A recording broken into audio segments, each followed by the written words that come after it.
Good afternoon, and thank you for joining us for March Gate Equity webinar. Today's topic is implementing and sustaining inclusionary practices through master scheduling. My name is Bonnie Zimmerman. I'm a program specialist at OSPI, and I am joined by Paula Kitzke. She is a supervisor in special ed with OSPI. It's always important for us to visit our vision, mission, and values at OSPI. Our vision is that all students are prepared for post-secondary pathways, careers, and civic engagement. Our mission is to transform K-12 education to a system that is centered on closing opportunity gaps and is characterized by high expectations for all students and educators. Our values are ensuring equity, collaboration, and service, achieving excellence through continuous improvement, and focusing on the whole child.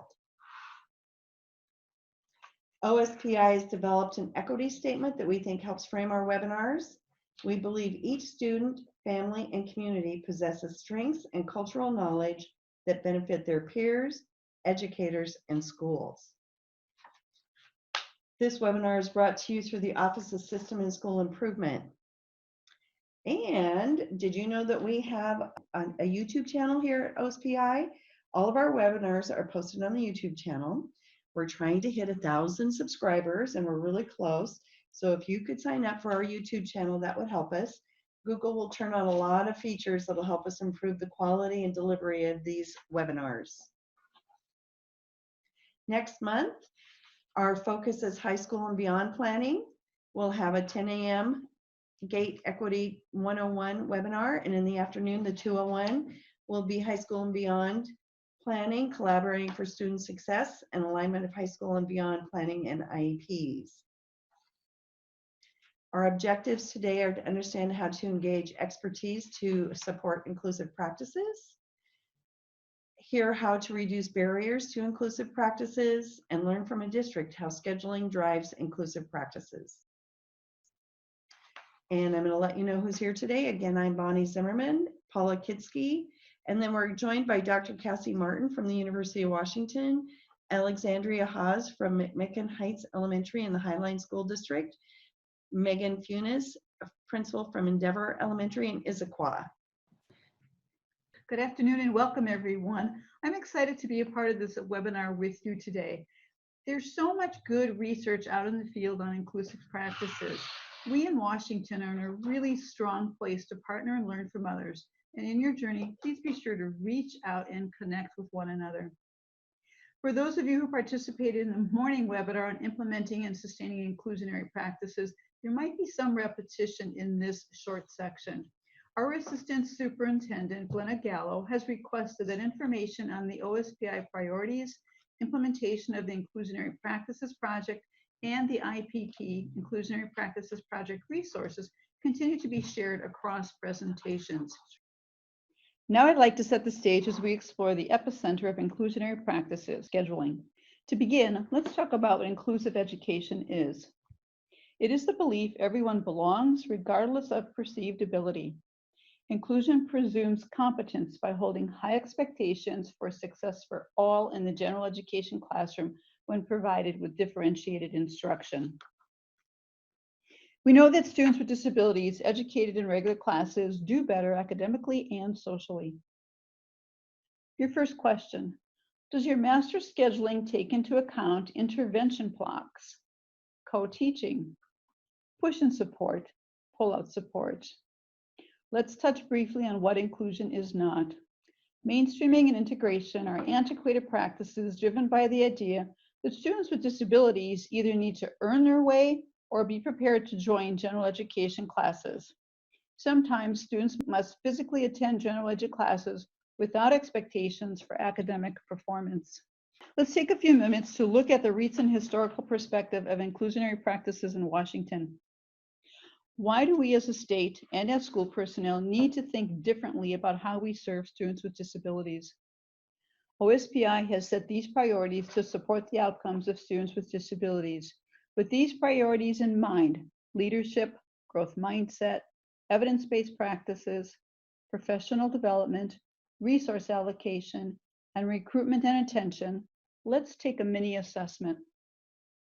How do we support students with disabilities as a school community through effective leadership? What expectations do staff have for the performance of students with disabilities? Do you have a multi-tiered system of support in place? How does the school or district ensure joint training for administrators, instructional staff, and families? How are resources being realigned to include human capital and materials? And lastly, how are teacher and administrators' preparation programs focusing on instruction for students with disabilities? How is your school looking to recruit and retrain individuals working with students with disabilities? How might scheduling be tied to leadership, growth mindset, evidence-based practices, professional development, resource allocation, and recruitment and retention? You may be wondering, how is the state prepared to support systems changes for inclusionary practices? There's been great news for the implementation of practices in the state of Washington. We've been given assistance to identify the work and begin putting the philosophy of inclusion into practice. From the 2019 legislative session came the Inclusionary Practices Professional Development Project. The legislature awarded $25 million to OSPI for an initiative to implement and support inclusionary practices with an emphasis on coaching and mentoring of public school teachers. Information on the Inclusionary Practices Project may be found on the OSPI website. A link to that project is seen in this slide.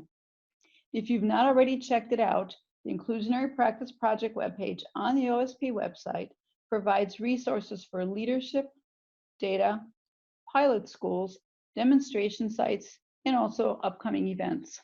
Let's look at some numbers and encourage one another to review the data for your schools. This is about equity. The class of 2019 had a graduation rate of 62% for students with disabilities. Why are 41% of ninth grade students not on track to graduate? What are the 32% of students with disabilities who did graduate from high school and are not engaged in post-secondary education, training, or employment doing? Another point of consideration is Washington State is in the lowest quintile, ranked 44th for inclusion nationwide, with 58% of students with disabilities included in general education settings for 80 to 100% of the day. That figure, unfortunately, drops to 49% for students of color. Certainly, this data bolsters a sense of urgency to commit to a culture of equity through implementation of inclusionary practices. The systems of support you see here, staffing, locale, roles, leadership, and experience, have been identified as crucial to effective inclusionary practices. What impact might each of these have on scheduling? For staffing, schools that implement inclusionary practices have effective staffing structures. While practitioners may find themselves providing support to new groups of students, they may also identify discomfort in their new learning. For locale, how does your situation align with the following? Are students assigned to home schools, campuses? Are students placed into general education classroom as a first consideration? Are special education instructional places integrated within the school facility? In other words, where are those special education classrooms located? Are student placements based on need and not on labels as presumed services? You may have questions such as who is now responsible and when for things such as report cards, parent conferences, monitoring coursework for completion. Each of those require attention to staff scheduling. Without clarification of role responsibilities, misunderstandings may occur which lead to subpar services and certainly ineffective schedules. Let's shift now to take a look at some big ideas that have emerged around scheduling. And keep in mind, what are your big ideas to share? Inclusive practices bring shared responsibilities and shared resources that reimagine educational opportunities. Who is doing what may look different across settings. Scheduling shifts may be identified for content or grade level professional development, grade level or subject matter resources, creating effective student assistance teams, developing meeting schedules that are sustainable over time, and providing coaches in effective, timely capacities. Does your school have an action plan to transform the culture? Does your plan provide for the provision of extra common planning time? Fiscal, human, technological, and organizational resources. We know that MTSS and RTI are collaborative systems that often blur the lines between general education and special education and inclusive schools. What scheduling priorities do these systems bring to the table? Teachers are problem solvers. Successful collaboration involves creating schedules for planning teams, scheduling time for teachers to work and teach together and effectively collaborate with parents. High leverage supports for inclusive practices may be universal, target, and personalized. We'd like you to think for a moment, how do your schedules support embedded academic instruction in general education, use of assistive technology, use of social emotional learning, cultural responsiveness, data literacy and data analysis protocols, teacher collaboration, and PLCs that include inclusive viewpoints. Successful personalized learning requires prepared and supported educators. As leaders, how do you schedule the time to identify the strengths and needs of educators? The advice for practitioners is this. This is not the time to wait and see. The urgency lies in the outcome data for students with disabilities. Create committed teams. Clearly communicate expectations. Ask, how will you support ongoing collaboration and identify what is working, what is not, and why not? Get ready, be set, and go. Do your action plans include scheduled times to gather feedback and impact data from students? Provide requisite training to staff. And lastly, reflect and revise.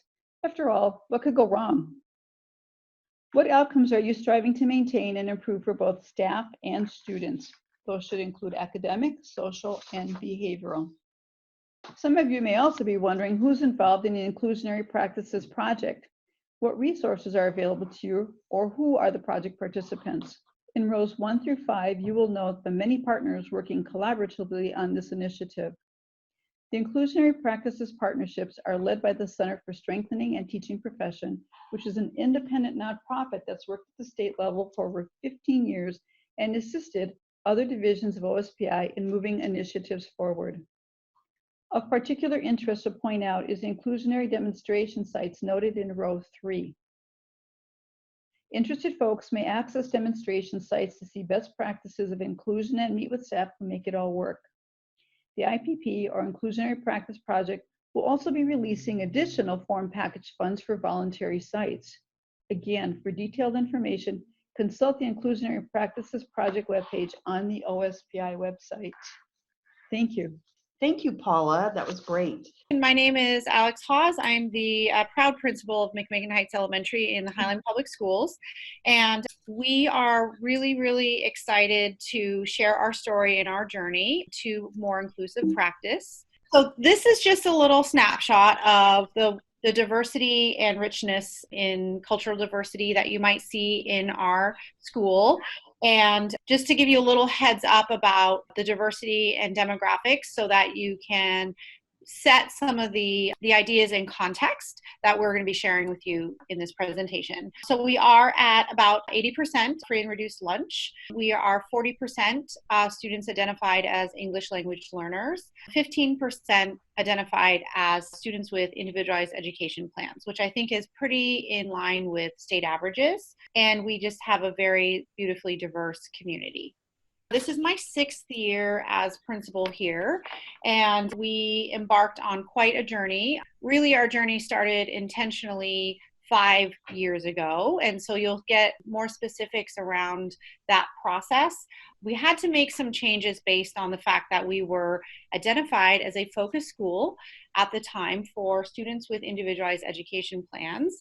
And so we knew we had a mandate and we knew we needed to make improvements. So that was our first step. Secondly, we had a need to increase rigor and expectations just in general for students who are learning English as a second language, the diverse student body and diverse community that we had. So that was the second thing that was a key part of laying that first foundation and laying the groundwork for our journey towards more inclusive education.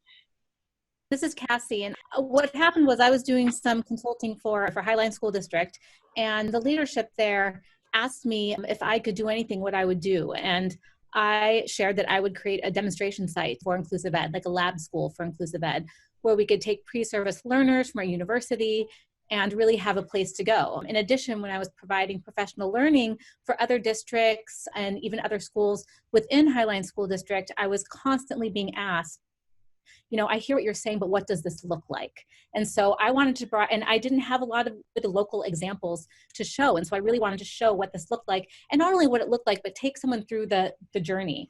And so when I was approached by the folks at Highline around this project, I wrote a proposal and I had a few asks, and they're all kind of based on the research, right? And what I knew around kind of creating a model demonstration site. So first, I really wanted some really innovative site-based leaders, which I was lucky to have with Alex and Megan. So at the time, Megan, the assistant principal, and they were both really anxious and excited to do this work. They were already in the process of examining ways to maximize their resources and improve student outcomes. There was a lot of really good things happening at McMicken, but some of our outcome data wasn't showing that. We suggested a shift. And Alex and Megan were very interested in looking at the data, making decisions, really thinking about how they were really both really strong at making decisions and taking a strong leadership role, and also engaging in distributed leadership with their school community. So involving their stakeholders in the process. And so what we ended up doing, what we call my year zero, which was actually that year one, which I know can get a little confusing, was we engaged in a year of the appreciative inquiry process, which was really examining what was already working in the school community and scaling that up. So thinking about, okay, we know these things are already working. So what shifts and changes can we make to build a really, really inclusive school? We know that there's these inclusive pieces already happening. So how do we wrap that around everything we do? And from the very beginning, already there was this master schedule that Megan and Alex had started to cultivate. And then that was our foundation for really pushing a lot of this asset-minded work forward. Good afternoon, everyone. This is Megan Funis. So just to tack on to what Alex and Cassie just shared, Alex and I really knew that the destination for McMicken and for our students and teachers is really just to get onto a path of continuous improvement. We knew that there were a lot of things that we could do to support our students, and the master schedule is just one piece of that. So we knew that we had to respond to our students' needs in different ways. And so Alex and I really fought hard to develop a school and a staff that was engaged and collaborative, and most importantly, really reflective. Our teaching community became a really close-knit, and still is a really close-knit community that supports each other and is willing to do what they need to do to support all students. And so when Cassie joined our team, like she said, she did come into a building that knew changes needed to be made, and she was able to kind of give us the push that we needed. So one of the tasks, if you will, in situating our path to more inclusion within our building was figuring out, among the multitude of initiatives we really needed to engage in just in general to bring our school where it needed to go from an equity standpoint, we needed to situate this journey in the kind of like a puzzle piece in with the other key initiatives we had within the building. This is really critical when you're going through whole school reform, because it can seem often to stakeholders that many new things coming at them at any given point. What next? We have something else that we're trying, something else new that, may or may not work. And so we have to be really mindful that we're really intentional around layering in these really key equity moves so that staff own it, co-own it, and kind of see how everything blends together. And so one of the things that we created was a document that I'm going to be opening right now that you can see. And that is what we call our 5-year plan. And the 1.0 is the beginning of Megan and my partnership at McMicken, and the 2.0 is the beginning of including Cassie and our journey towards our lab site. And so one of the things that, again, you want to be mindful of is if you can kind of see down on the left-hand side, all of the things that we were implementing, where does inclusion fit within all of those pieces? And so you can see, for example, what kind of content and pedagogy are we ensuring quality tier 1 instruction? How is district supporting that? What's our school culture piece, that social emotional learning and behavioral systems and routines are so critical. MTSS is huge. And so you see that in there. How are teachers growing in their collaboration with each other? How am I as a leader growing in my leadership, my instructional leadership work? And how is Megan growing in her instructional leadership work? We had a personalized learning lens. And then most importantly, for of course our conversation today, is our inclusive culture, which has become in a way an umbrella for everything. And so you can kind of see as you go along from left to right how we layered in these pieces. Really, the work of the master schedule really is an umbrella that includes everything that is in that document. And so Alex and I knew that we had to find time in the day to support all students at their level. We'll go into the master schedule in more detail, but that is when we started to look at creating an intervention block, which at McMicken is called a success group time or a success group block. So we knew that we had to build that time in for teachers to support students. And it also allowed the teachers to see that there was time in the day to fit in all of the core content and to differentiate for students at their level, which is really all of those pieces that Alex just shared in the vision plan. It also allowed us to find time for specially designed instruction and think about how that was going to be delivered. And most importantly, we knew that students had to be in their classroom for core content instruction at their grade level. So knowing, again, all of those pieces that Alex shared, the master schedule oversees all of that. To that point of just what groundwork needed to be laid for this to be fruitful, we mentioned the importance of ensuring tier 1, tier 2 reports, making sure our MTSS process and our RTI model was research-based, not by any means completely operational, fully fleshed out, but constantly improving and always with a research-based lens. We also saw a lot of promise in the practice of co-teaching, so that's going to be a common thread throughout this work as well. As we look at the master schedule, the co-teaching model became something paramount and a priority for us. And the reason being, it just was such an excellent way when looking at our student needs, held so much promise for serving our students in a way that allowed them to have access to highly rigorous content and allowed teaching both our special educators to really gain that content knowledge to push that access. And then also because we had so many needs within our students. So for example, many of our students who had individualized education plans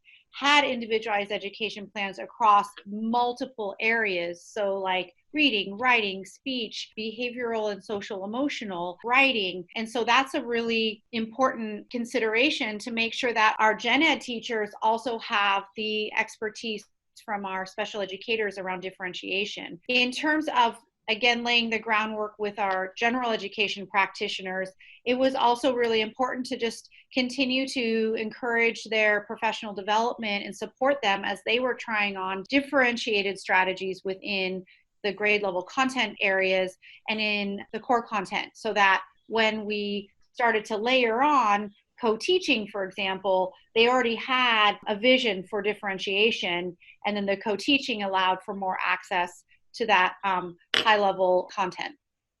So before we dig into the master schedule, one thing I want to point out that Alex did really well was rethink the professional development and what that looked like for our teachers. And as you do more and more inclusive practices and take on more and more of this work, not just your daily master schedule, but your professional development master schedule needs to be looked at as well. So Alex and I chose to turn over a lot of the time that we had in front of our staff to PLC time, professional learning community, or grade level team time, whatever that can look like for you at your school. And then we created something, if you look at that professional development bullet that says DAP, that stands for our data analysis protocol. So we knew we needed to give a school-wide system for analyzing data to our staff. So really developing, again, clear expectations of what data analysis should be, and then giving the steps to our teachers to do that. And then finally, you'll see there on the professional development bullet, release days. Alex was able to solidify funding for every grade level or professional learning community team to take 3 days throughout the year to have a sub come into their room and release them to work collaboratively, either on that data analysis or developing really rigorous core content lessons. So that too is part of the master schedule. It might not show up in your daily schedule, but it does need to show up in your professional development calendar. As we dig deeper into what the master scheduling can look like, it does get muddy, and I want to kind of preface this by saying Alex, Cassie, and I did this work at the elementary level. I am not a master when it comes to creating schedules for middle school and high school. I can only imagine, but hopefully some of these ideas will help push your thinking in different ways, whatever level you are at. So I want to start by thinking about your special education services and really thinking about what that's going to look like. Are you going to be doing co-teaching? Are you going to be doing some sort of intervention group, or, as again, we called it success groups? So those two big buckets are things that need to be scheduled pretty much first thing in your master scheduling. For inclusive practices to really work, your teams need to have common planning time. That's for your grade level teams as well as your special education teams, even your specialist teams, your PE music teachers, even PE music library. If they all have common planning time, allowing them to come together and think about how to support students is really important. If your district is like Highline Public Schools, you may be assigned itinerant time. Alex and I always had a 1 point something when it came to PE and music. And I had to do a lot of jockeying to get our itinerant times scheduled in our building when we knew we needed it. So what that means is really looking at your number of sections and asking yourself, are there certain times of day when I need to schedule a certain grade level that has more sections than another? And if that's the case, again, rallying and requesting that you get the additional itinerant time during that block of the day when that grade level team has their common planning time. So those are two kind of things to think about, as well as some other big buckets. And Alex, you can go to the next slide because it kind of just, yeah. So again, at the elementary level, scheduling your recesses, your lunches, and your classified support staff is another big piece that you'll want to look at, because your classified support staff, as was shared at the beginning, is one of those human resources that you can use and really tap into to support the intervention, success blocks, whatever you choose to call it, but those inclusive practices that really push student progress. So you need to make sure you have enough coverage for your recesses and lunches, and thinking about what's going to overlap. And if you do have overlap, making sure that you have the staff to support that. Once you can secure that, just like I shared before, you need to work with your, not just your LRC, your Learning Resource Center teachers, but if you have any behavior classrooms or any co-teachers, gen ed, special ed co-teaching teams, if you have any instructional coaches that will be supporting this work, sitting down with them and figuring out their schedules, and really making sure that your school has what I like to call a block schedule. So if I'm a second grade teacher, I am teaching writing at the exact same time as my second grade colleagues. That'll really support your special educators being able to go into classrooms and support students in their classroom with what they need. So it's, again, thinking about those inclusionary practices, those special education services in really flexible ways. It's not just pulling a small group into a separate room, but really thinking about what that can look like. And again, is there classified support staff that will be supporting specific teachers or specific grade levels? And like I said, figuring out the block schedule is going to be really important as you do this work, because if a special educator is supporting during an intervention group, they need to also be able to maybe support that same grade level during core content time, not by pulling kids out, but by pushing them in, So supporting all of the teachers by having the same content taught at the same time is really important. So these next couple slides just show some examples of what some schedules can look like. So let me explain what you're looking at.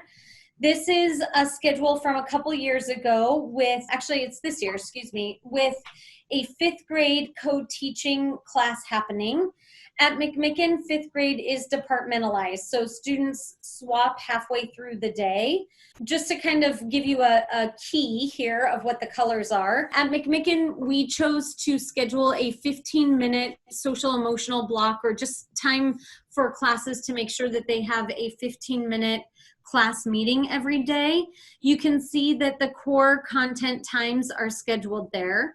The blue blocks are the intervention groups. We have 2 intervention groups happening every day, 30 minutes of math and 30 minutes of literacy. So you can see that those are delineated there. The green blocks are recess and lunch. And then the orange blocks are the 45-minute specialist blocks. So in Highline, the specialist time is 45 minutes. And many people ask, oh my gosh, do you have time for all of your core content to happen? And we always have time for core content to happen. Obviously reading, writing, math, and then a science social studies block usually in the afternoons for most grade level teams. And then this is just another one again, so you can see how the co-teaching was happening. The names here may help you. So Dina is a special educator. She would go in and co-teach. And then if you notice, success groups were happening in 2nd grade at the same time that Dina was co-teaching in 4th grade. So our other special educator, her name is Sarah. Sarah would be supporting the 2nd grade students that had IEPs with their specially designed instruction during that success group, while Dina was supporting students with reading and writing IEPs in the co-teach classroom. And then it was shared really briefly earlier, but really thinking about how you can support co-teaching practice with all of the human resources you have. So you'll notice it says co-teaching with Christina in 6th grade. Christina at that time was an out of classroom, she was filling an out of classroom position, she was kind of a success coach. I don't know, Alex, if you want to add on to what Christina's position was at that time, but she was both an instructional and behavioral kind of success coach for the building at that time. And then Sharon in 2nd grade was our literacy coach at that time. So you can see that in order for us to scale the co-teaching, not just involving our special educators with general educators, we wanted to also involve our instructional coaches and give them a section of co-teaching, because again, the model held so much promise for us that we wanted to maximize that, and our students really required that many for us to make that work.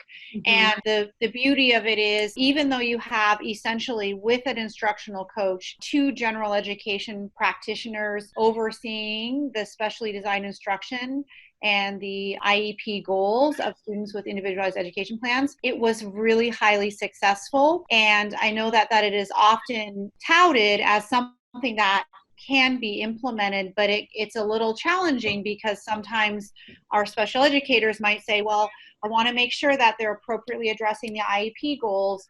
So there has to be a time for training and supporting those teams. So that was another consideration we had within the structure. And Alex, can you go back to the previous slide really quickly? So one question that I just want to address really quickly is the staffing of the success groups. I just wanted to address that really quickly, that Alex and I know the importance of inundating a grade level team with as much support as possible during those blue success blocks. So Alex and I used our resources. We did have some LAP and title money that we were able to use to pay the salaries of some classified support staff members. We also used building funds, because there's things that we need to fill schedules between those recess and lunch times for our classified staff. So it was a priority for me that there would be at least one classified staff member that would support each classroom or each teacher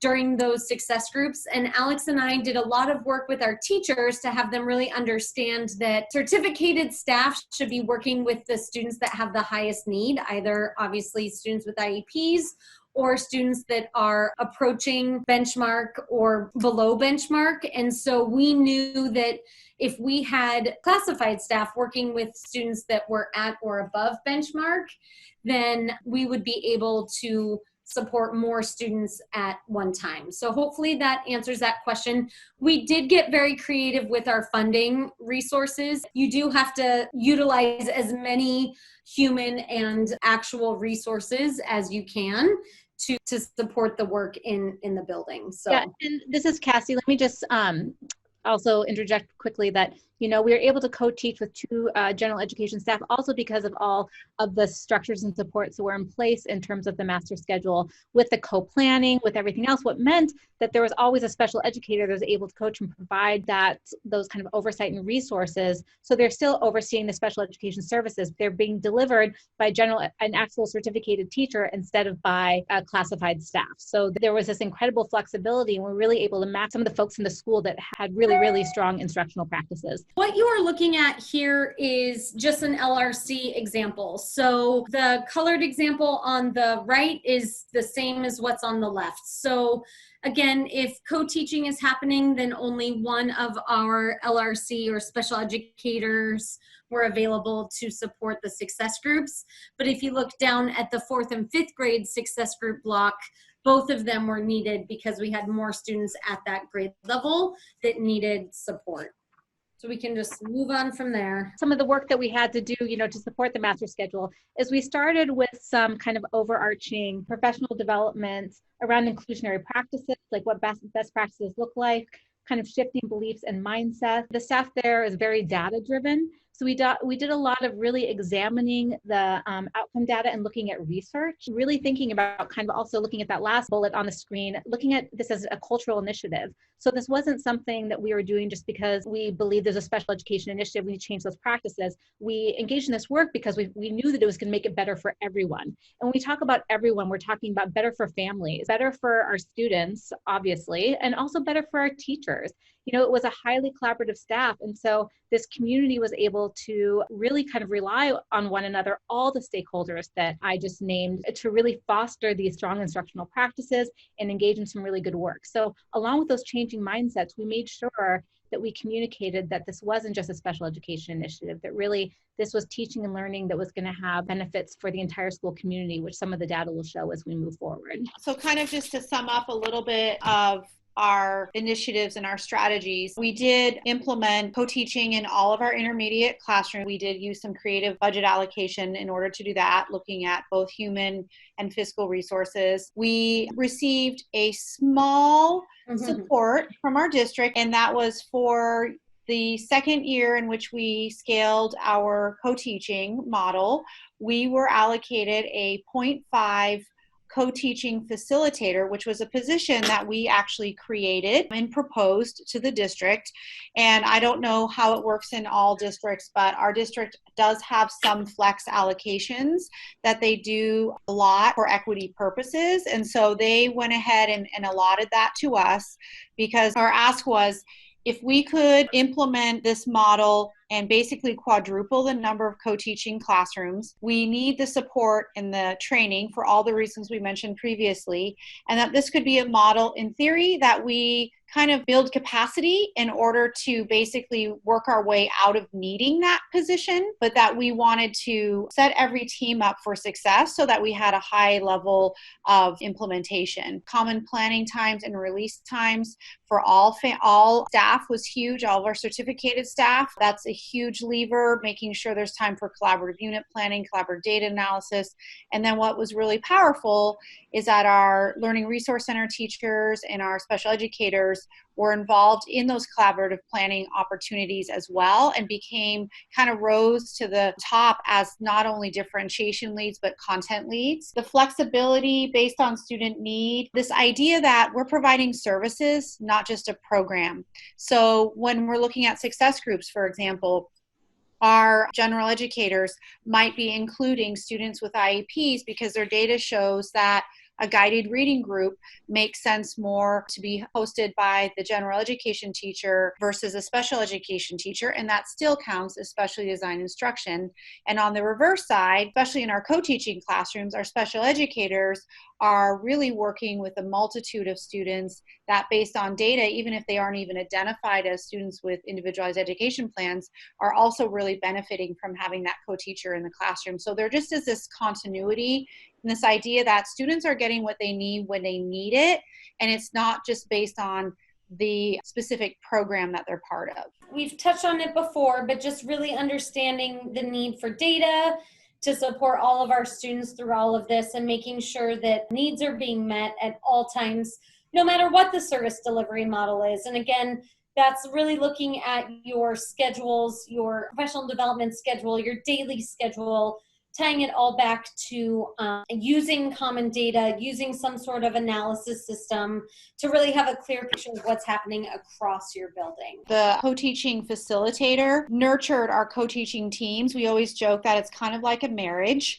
and you need to nurture it like a relationship in many ways. And so our co-teaching meetings allowed the co-teaching teams to come together and work with our co-teaching facilitator to just strengthen their collaboration and partnership methods, highlighting successes. And again, that allowed us, because that can be a model that is so highly effective, but it can be also very, if it's not implemented thoughtfully, can lead to staff either burning out or not necessarily seeing the benefits of the model. They also might abandon it if it's not successful. And so that's why having the co-teach, like a support for the co-teaching teams and that collaborative piece, was so critical.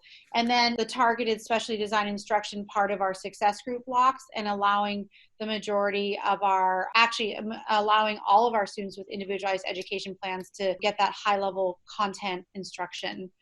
And it really paid off. We were able to do some progress monitoring to show how successful the master schedule changes really were. And it kind of allowed us to look at the state assessments in a different way, and keeping the end in mind, that we were on this continual path to success and change. We knew that we were gonna see slow increments, but it actually took off a lot faster than we thought. We actually did get removed from our focus school status for special education, so we're no longer in targeted support for that area. We are in foundational support. We were able to collect social validity data from both our educators in addition to our students. And teachers reported kind of the use of more universal accommodations that kind of lend themselves to more differentiated supports in the classroom. Really also, there's reported that common planning time really allowed all teachers to collaborate. The teachers reported greater and broader use of accommodations. It wasn't just those teachers in the co-teach classrooms, it was all teachers, because of that common planning and those shared resources and that kind of ongoing professional growth, which you'll see later. Teachers overwhelmingly reported collateral benefit of professional growth. A lot of our special educators reported a lot of growth in content knowledge. And again, a lot of our special educators reported both the growth in confidence and satisfaction in terms of the way that they were able to meet the needs of a broad range of learners in their class. We had our students reporting that they were feeling more confident and engaged in their learning. And they were very clear about their feelings and how good they felt. We mostly got positive feedback from our students. Every once in a while, they felt like they were too engaged, because with two teachers, they said they had more eyes on them, so they couldn't get away with anything. Overall, really, all of our students were overwhelmingly happy with their learning. And when they were more confident, engaged, they were also accessing assistive technology. So when the students from McMicken have moved on to middle school, the neighborhood middle school they feed into reports that they are the students to self-advocate for what they need in those classrooms. They've learned to be self-advocates for their learning and know what they need in order to be successful. Our special education teachers reported that shared ownership of student outcomes for all students. And that went back and forth with our special educators and our general educators. So you can kind of see a snapshot of some comparison data and group data, but it is our students with individualized education plans on Smarter Balance in the content and grades in which we are engaging in co-teaching. So you can see, for example, 4th grade ELA, still working on our proficiency overall, but you can see that our comparison data, when we compare to our local district and even Washington State, we have pretty significantly higher results. Same for 5th grade math and 6th grade ELA, which we co-taught last year as well. Looking at that first quote by one of our 6th grade students, it's really cool to think that when a master's schedule supports inclusion, students will have access to grade level core content and specially designed instruction without really missing out on anything quote unquote more, or anything that the student may really like, and more importantly, anything that is at the Common Core State Standard level for the students.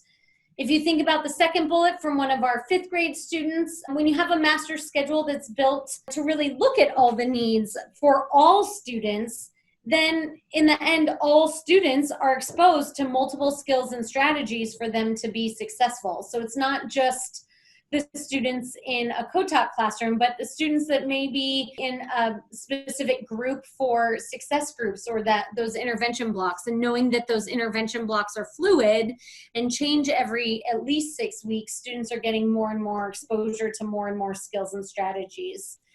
And then finally, developing opportunities for all students to work at their level with the intervention blocks or the co-teaching model means that we know where all students are, and we have the time and ability to create those really quality learning experiences for them that are more importantly at their level. And our teachers reported very similarly, kind of looking at a sample general education teacher and a sample special educator. So you can see like our general education teacher grew a lot in her differentiation practice. She monitored IEP goal data really fluidly and seamlessly. And she was very thrilled because in that last part of the excerpt, all of their students met their IEP goals, math goals, for example, and they did it well ahead of the timeline. And so that really tight monitoring of those IEP goals really increased the rigor for those students, because they met their goals and basically had new goals develop, when in a more traditional setting, it might have taken them a year before they would then revise those goals, kind of always ramping up and pushing the level and the rigor. That was really exciting for our general education teachers. The second blurb is phenomenal, talks about a special educator, our wonderful teacher, Mr. Flanagan, who works in our emotional behavioral classroom, talked about how his practice really changed a lot of knowledge around content and data-driven instruction, and just really kind of coming out of that self-contained setting in himself into a more collaborative setting as a professional has just been phenomenal for him. Through the appreciative inquiry process, identify what's working. So really taking that kind of asset-minded approach. And then like in the case of McMicken, they started, choosing what they wanted to prioritize. This was evidence in Alex's five-year plan. So we knew what needed to happen moving forward. And we knew that a master schedule would drive a lot of that work. So that was a foundational piece for supporting all the work that we wanted to do. And really thinking about that this was a plan for everyone, as I mentioned earlier. So we had, stronger tiered practices and supports across the board. In engaging in really building out that master schedule helps support all students. And the really exciting thing about McMicken, and for me as a professional teaming with McMicken and becoming kind of part of their community, is just that they always have this lens to continuously improve. So, the work is not done. So they're always examining who's entering our school, what do we need to change, looking at the data, thinking about where do we need to go next. Do they feel like they're members of this community? What does our community look like? How is our community shifting and changing? And how are we addressing those needs? So, in a conversation in 2 years at McMicken, I anticipate more and more exciting things happening, because that's the kind of school that it is. And again, the master schedule does help guide that work. Thank you. This was really, really great. For Success Block, were there students that needed help in all subject areas, and how were their needs managed? For success groups, because we had 2 blocks within the day, we were able to really focus and target at least reading and at least math. So those were big core content areas. And so students who had reading goals or math goals, for example, in their IEPs were either provided specially designed instruction within the co-teaching block or within the success group with a push-in learning resource center teacher, or possibly even a general education teacher. And then on the general education side, we used our data analysis protocol to identify the needs of really all students at a grade level. So during that success group that success group block, all students at that time were receiving differentiated instruction, whether it was extension, whether students were approaching grade level, or students needed more intensive level support. And so different grade level teams looked at their data and planned that responsive instruction. So you might see something a little different in primary than intermediate. So in primary, there's a lot of focus on, for example, foundational skills, guided reading in the literacy blocks. And in intermediate, there was a lot of use of a station rotation model, offering up some personalized learning options in addition to like some strategy groups and things like that. How engaged were families and community-based organizations in the appreciative inquiry process in year 0? And if they were engaged in, designing the 5-year plan? So in terms of appreciative inquiry, I did do several series of appreciative inquiry in Highline School District, not necessarily at McMicken. Appreciative inquiry is a pretty labor-intensive process because it's like an ethnography. So going through can be pretty hard. So at McMicken, we kind of did an appreciative inquiry light that was still a tremendous amount of work, really thinking about capturing what worked just because we want to be so successful. Both the school community has really tight partnerships with their families. We really use the professional learning time during the school day to engage in some of that. And Megan and Alex are always reaching out for family feedback. But in the actual process where I conducted the interviews, I did have interviews with families. And one of our findings we came up with 5 themes of things that really work well at McMicken. And one of those themes, family and community engagement. So what were the findings around family feedback and engagement? Did families report changes with their child's learning and growth? Many families might push back toward inclusive practices because the mistaken belief that their children need to be pulled out and services provided to their child in order for them to get the support they need. Alex and I worked really hard, not just with the special education staff, but with the general education staff when it came to classroom placements. Not all students would do well in a co-taught type of classroom. And so we thought long and hard about which students were in the co-taught classrooms as well as which teachers participate in the co-teaching. So it does have to be an agreed upon partnership and really thinking about what is going to be co-taught, who's going to be the co-teachers, what students would benefit from it. But the benefit of this inclusion model is that all students, even students in the co-teaching classes, received the 30 minutes of math intervention and the 30 minutes of literacy intervention every day. So during those like blue intervention blocks that you saw on the schedule, even students with IEPs were pulled out during that time, possibly to go work with the special educators in the resource room on their specially designed instruction. So all students continued to receive their specially designed instruction. It just looked differently depending on the classroom, depending on the grade level, and more importantly, depending on the student needs. Thank you. I want to thank Cassie, Alex, Megan, Paula for being with us today. This was really inspiring. I am so in awe of the work you do and your dedication. It shows in everything you say and do. Thank you. Yeah, no, thank you. All of the, except where otherwise noted, this work by the Office of Superintendent of Public Instruction is licensed under Creative Commons International License. We have a sister webinar series, the MTFs PLC webinar series. April, Ron Denise is going to be their guest speaker talking about providing alternatives to exclusion. And our own theme calendar in April, as I said earlier, we're going to be talking about the high school and beyond plan. Thank you. I'm going to give our YouTube channel one last plug. If you can sign up for YouTube, that will really help us get more tools. We'll have more features for our webinar.